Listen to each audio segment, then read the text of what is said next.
4 penumpang KM Taman Niaga ini ditemukan terombang-ambing di Selat Makassar.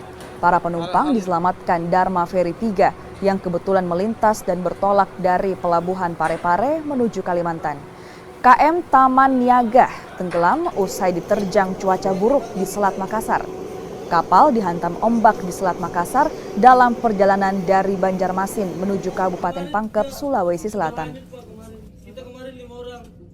Menginformasikan bahwa memang betul telah terjadi laka laut KM Taman Niaga di perairan Selat Makassar, rute Banjarmasin Berinkasi. Di titik 96 nautical mile mengalami trouble sehingga kapal tersebut tenggelam.